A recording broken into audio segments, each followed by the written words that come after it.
Everyone, welcome to class. कैसे हैं आप सभी लोग। आज हम करेंगे अलंकार। अरे अलंकार, अलंकार तो क्या है, काव्य की क्या है, मेकअप किट है। जैसे कि हम अपने आप को सजाते हैं, अपने आप को तैयार करते हैं, वैसे ही जो हमारे कवि होते हैं ना, वो अपनी कविताओं को सजाने के लिए किसका यूज करते हैं, अलंकार का। ठीक है। बिना अलंकार की कविता बिल्कुल जो बिना नमक का खाना होता है, बिल्कुल फीका उसके जैसे लगेगी। अलंकार वही जादू है जिसका प्रयोग अगर शब्दों में कर दिया जाए तो वो उनको वाह वाह बना देती है। ठीक है, तो ये था अलंकार के बारे में। चलिए स्टार्ट करते हैं अलंकार। देखो अलंकार क्या होता है। काव्य की शोभा बढ़ाने वाले उपकरणों को अलंकार कहते हैं, यानी कि जिससे क्या हो जाए, जो हमारे शब्द हैं, जो काव्य है, उसकी क्या हो जाए, शोभा बढ़ जाए, उसको हम क्या बोलते हैं, अलंकार।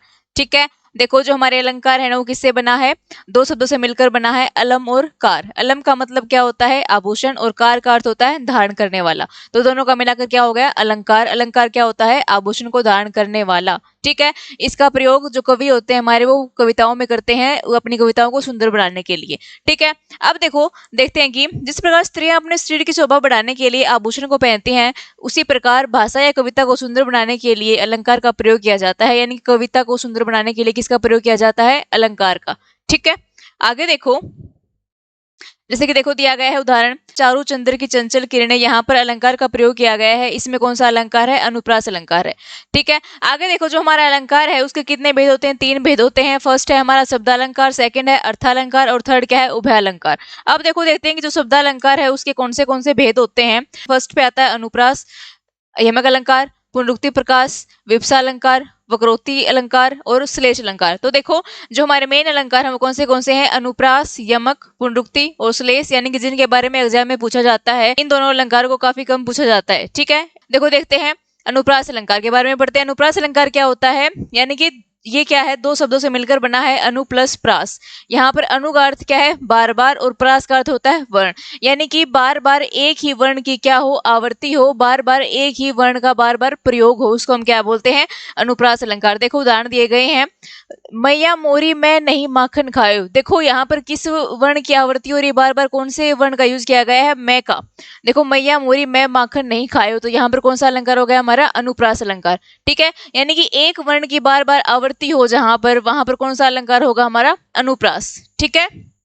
आगे देखो दूसरा एग्जाम्पल दिया गया है, चारु चंद्र की चंचल किरणें। यहाँ पर कौन सा अलंकार है हमारा, अनुप्रास। यहाँ पर भी एक ही वर्ड की क्या की गई है, बार बार रिपीट किया गया है, आवृत्ति की गई है, चे की, चारु चंद्र की चंचल किरणें। तो कौन सा अलंकार हो गया, अनुप्रास। ऐसे ही देखो क्या है, कन्हैया किसको कहेगा तू मैया। यहाँ पर भी क्या है, कै की आवृत्ति बार बार हो गई है, तो फिर ये कौन सा अलंकार है हमारा, अनुप्रास। ठीक है। अनुप्रास अलंकार क्या होता है, जहां पर एक वर्ण की क्या हो, बार बार आवृत्ति की गई हो, बार बार रिपीट किया गया हो, वो कौन सा अलंकार होता है हमारा, अनुप्रास अलंकार। ठीक है।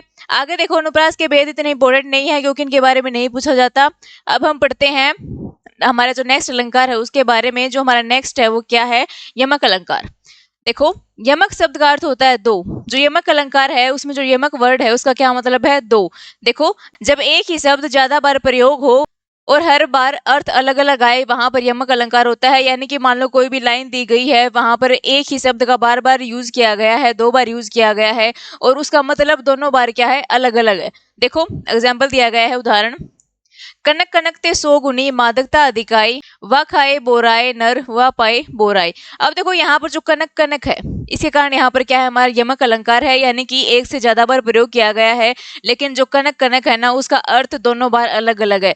एक बार तो यहाँ पर इस कनक कनक का अर्थ क्या है, स्वर्ण सोना, और दूसरी बार जो कनक का वर्ड आया है उसका मतलब क्या है, धतूरा। अब देखो मान लो कि जिसके पास क्या है, ज्यादा सोना है, ज्यादा स्वर्ण है, उसके पास ज्यादा संपत्ति है, तो उसको वैसे भी होश नहीं रहता, और अगर कोई धतूरे का सेवन करता है तो उसको वैसे भी क्या नहीं होता, होश नहीं रहता। ठीक है। तो कनक कनक का क्या यूज किया गया है, एक बार तो सोना स्वर्ण, और दूसरा क्या है, धतूरा। ठीक है। यमक अलंकार क्या होता है, एक ही वर्ड का दो बार प्रयोग होगा और दोनों का अलग अलग अर्थ होगा, वहां पर क्या होता है हमारा, यमक अलंकार। ठीक है, कंफ्यूज नहीं होना है। आगे देखो, आगे हम देखते हैं पुनरुक्ति अलंकार। पुनरुक्ति अलंकार क्या होता है, देखो ये भी दो शब्दों से मिलकर बना है, पुनः प्लस उक्ति। ओके। जब कोई शब्द दो बार दोहराया जाता है वहां पर क्या होता है, पुनरुक्ति अलंकार होता है। जब कोई भी वर्ड, कोई भी शब्द दो बार दोहराया जाता है वहां पर क्या होता है हमारा, पुनरुक्ति अलंकार। अब देखो यहाँ पर उदाहरण क्या होगा, रंग रंग के फूल खिले। यहाँ पर रंग रंग में क्या है, पुनरुक्ति अलंकार, क्योंकि क्या है, एक साथ आया बिल्कुल, तो फिर कौन सा अलंकार हो गया हमारा, पुनरुक्ति अलंकार। अब देखो पुनरुक्ति अलंकार और यमक अलंकार को आप कहोगे कि सेम सेम है क्योंकि वहां पर भी क्या है, दो बार यूज किया गया है। लेकिन जो यमक अलंकार होता है ना, उसमें क्या है, दोनों बार अलग अलग अर्थ होता है उस शब्द का। लेकिन जो हमारा पुनरुक्ति अलंकार है ना, वहां पर क्या है, एक ही शब्द को दो बार दोहराया जाता है, लेकिन उसका जो मीनिंग है वो अलग नहीं होता। ठीक है, आगे देखो, आगे हम देखते हैं अगला अलंकार, देखते हैं हमारा अगला, पढ़ते हैं। देखो श्लेष अलंकार। श्लेष अलंकार देखो, यहां पर कोई एक शब्द एक ही बार आए पर उसके अर्थ अलग अलग निकले। यमक में क्या था, दो बार यूज होगा तो अलग अलग अर्थ होगा, लेकिन श्लेष में क्या है, एक ही बार आएगा शब्द और उसका क्या होगा, अलग अलग अर्थ होगा। देखो एग्जाम्पल देखते हैं। देखो, रहीमन पानी राखिए बिन पानी सब सुन, पानी गए न उभरे मोती मानस सुन। अब देखो यहाँ पर जो पानी वर्ड है ना, उसके क्या है, अलग अलग मीनिंग है, अलग अलग, एक ही जो वर्ड है उसके अलग अलग मीनिंग दिए गए हैं। इसका मतलब एक तो होता है आभा, इज्जत। दूसरा नंबर पे आएगा हमारा जल, इसका जल भी होता है, आभा भी होती है, और क्या है, विनम्रता। ठीक है, यानी कि यहाँ पर पानी के एक शब्द के क्या है, अनेक अर्थ यूज किए गए हैं। तो फिर यहाँ पर कौन सा अलंकार होगा, हमारा श्लेष अलंकार। ठीक है, यमक अलंकार में क्या होता है, दो शब्द होते हैं, उसके अलग अलग अर्थ होते हैं। ठीक है, तो ये था हमारा श्लेष अलंकार।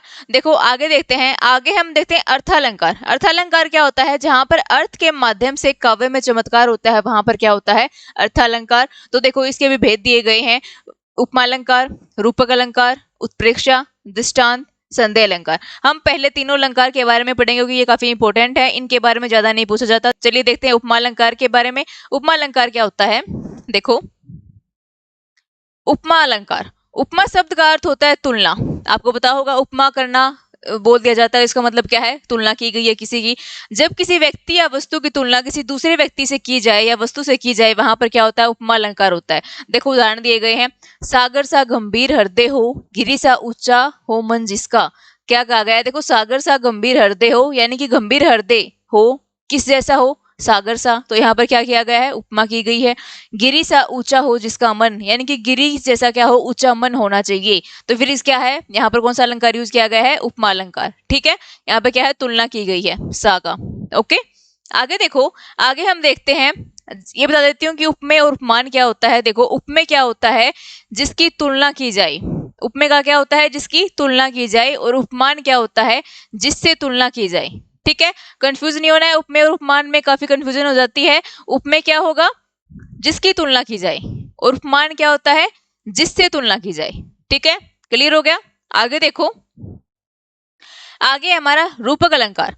जहां पर उपमेय और उपमान में कोई अंतर दिखाई न दे, वहां रूपक अलंकार होता है। अब देखो उपमेय क्या होता है, मैंने अभी भी बताया, जिसकी तुलना की जाए, और उपमा क्या है, जिससे की जाए।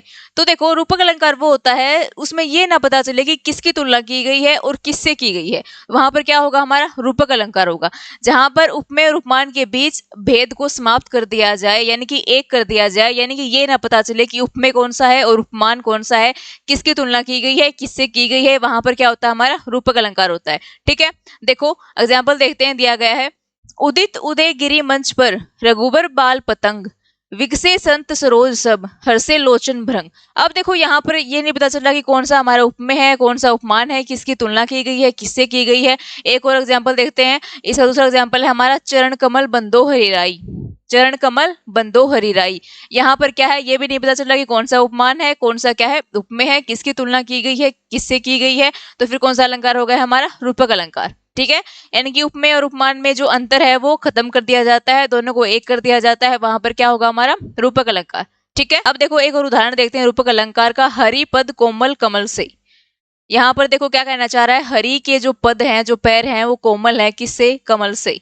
तो यहाँ पर उपमेय और उपमान का कुछ पता नहीं चल रहा है, किसकी तुलना की गई है, किससे की, कमल की तुलना की गई है हरि से, या फिर हरि के जो पद हैं उसकी तुलना की गई है कमल से। यहाँ पर कोई पता नहीं चल रहा है, तो यहाँ पर क्या है, रूपक अलंकार है। ठीक है, पता चल गया होगा। चलिए आगे देखते हैं, उपमेय और उपमान में आपको कंफ्यूज नहीं होना है, अच्छे से याद करना। ठीक है, उत्प्रेक्षा अलंकार देख लेते हैं। जहां पर उपमान के न होने पर उपमेय को ही उपमान मान लिया जाता है। उपमान क्या होता है, जिससे की जाए, उपमेय जिसकी की जाए। ठीक है, अर्थात जहां पर अप्रस्तुत को प्रस्तुत मान लिया जाए, वहां उत्प्रेक्षा अलंकार होता है। जैसे कि देखो, इसका एक सीधा सा ट्रिक बताती हूँ, सीधी सी ट्रिक है इसकी।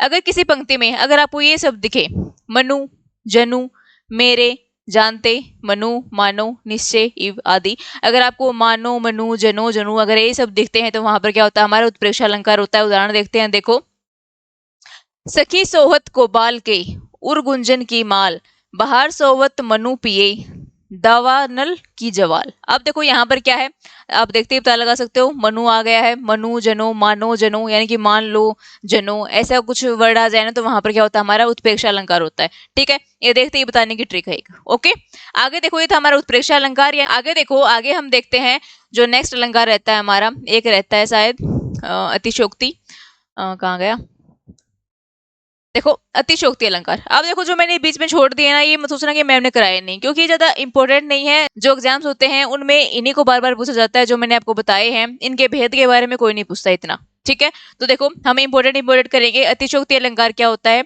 जब किसी व्यक्ति या वस्तु का वर्णन करने में लोक समाज की सीमा का मर्यादा टूट जाए, उसे अतिशोक्ति अलंकार कहते हैं। जब किसी वस्तु का बहुत अधिक बढ़ा चढ़ाकर वर्णन किया जाए, वहां पर क्या होता है, अतिशोक्ति अलंकार होता है। यानी कि क्या हो, उसकी बहुत ज्यादा क्या की जाए, तारीफ कर दी जाए, किसी वस्तु या व्यक्ति को बहुत ही बढ़ा चढ़ाकर बोल दिया जाए, वहां पर क्या है, अतिशोक्ति। देखो आप बता दोगे, हनुमान की पूंछ में लगन न पाई आग, सगरी लंका जल गई, गए निशाचर बागी। अब देखो ये क्या बोल रहे हैं, हनुमान की पूंछ में अभी तक आग में नहीं लगी है, तब क्या हो गया, पूरी लंका जल गई और जो सारे राक्षस थे ना वो भाग गई। तो देखो यहाँ पर क्या है, अतिशोक्ति अलंकार का यूज किया गया है। हनुमान की पूंछ में लगन न पाई, यानी कि अभी तक उसकी पूंछ में आग नहीं लगी है, पहले ही वहां के जो राक्षस है वो भाग गए हैं, पूरी लंका जल गई है, तो यहाँ पर क्या है, अतिशोक्ति अलंकार है। ठीक है, तो हमने कौन से अलंकार के बारे में डिस्कस किया, अनुप्रास अलंकार के बारे में, यमक के बारे में, श्लेष के बारे में, उत्प्रेक्षा, उपमा और अतिशोक्ति। 6 अलंकार के बारे में डिस्कस किया। यही क्या है, 6 काफी इंपॉर्टेंट है, आप सभी को अच्छे से क्लियर हो गए होंगे। ठीक है, आज के लिए बस इतना ही, मिलते हैं नेक्स्ट वीडियो में। नेक्स्ट वीडियो में हम कोई और टॉपिक करेंगे हिंदी व्याकरण का। अगर आपको ये वीडियो अच्छी लगी हो तो इस चैनल को लाइक शेयर सब्सक्राइब करें। मिलते हैं नेक्स्ट वीडियो में।